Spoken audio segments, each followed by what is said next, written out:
Tafatsangana any Menabe kosa ny antsoina hoe club knaps Zandiolona entina indrindra any an-tanana ny ankizy sy ny ray aman-dreny ary ny fiarahamonina alahala bebe kokoa momba ny fiahiana ara-tsosialy vita ny knaps mitety vohitra tao Mahabo fa itoy ao Beloha sur Tsirbiana kosa sy Malaimbandy izany. Tafiditra amin'ireo antsoina hoe zone pilote amin'ny fametrahana club knaps Zandiolona ny faritra Menabe. Mbola vitsy mantsy ny mahalala ny fiahiana ara-tsosialy eto Madagasikara ka dia nanapa-kevitra na be ny ankizy dimy mbola kely ny toy ny mpitantanany knaps mba hanapariana ny atao hoe fiahiana ara-tsosialy. Dia ny mbola ankizy ny aty ampianarana dia ampahafantarina azy inona ny dikan'izany atao hoe fiahiana ara-tsosialy izany satria zo fototra ho an'ny olona tsirairay avy izany fiahiana ara-tsosialy izany ka maro amintsika eto Madagasikara mbola tsy mahafantatra ny atao hoe fiahiana ara-tsosialy dia ireo ankizy ireo no ampahafantatra an'izany eny anivon'ny tsirairay avy any eny amin'ny ray aman-dreniny ao anatin'ny sekoly ianarany izany atao hoe fiahiana ara-tsosialy izany. Eny anivon'ny APP no nanomboana ny nametrahana ny club knaps Zandiolona hitarina amin'ny université ihany koa izany Antsoatsy. Ho an'ny faritra Menabe manokana dia teto amin'ny APP na Mahora no nanomboana ny hetsika. Ny fijeren'ny knaps ny faritra Menabe amin'ity taon'ity izao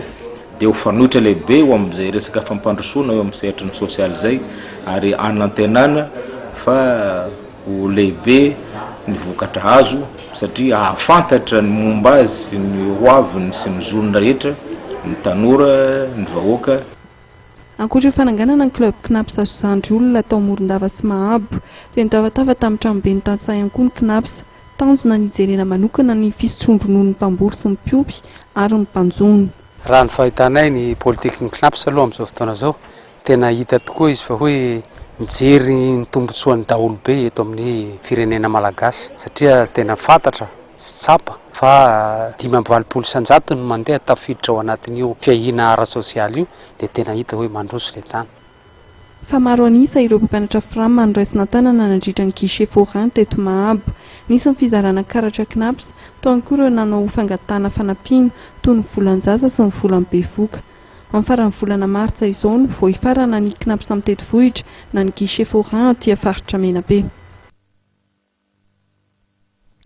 Tapitra hatreo ara ny vaovaontsika tamin'izao alina izao tompoko lahy sy tompoko vavy mankasitraka anao indray nanaraka izany hatramin'ny farany tsy hoarainao aorianan'izao fampalalam-baovao izao moa ny fandaharana resabe ka ry zareo avy ao amin'ny groupe de réflexion sakaizan'ny Lacroix moa no amelabelatra ny hevitry ny ao anatin'izay fandaharana resabe izay ko anasanay anao hatrany anjoiny fahitalavitry MATV mametraka ny velomandravitafako manaraka indray.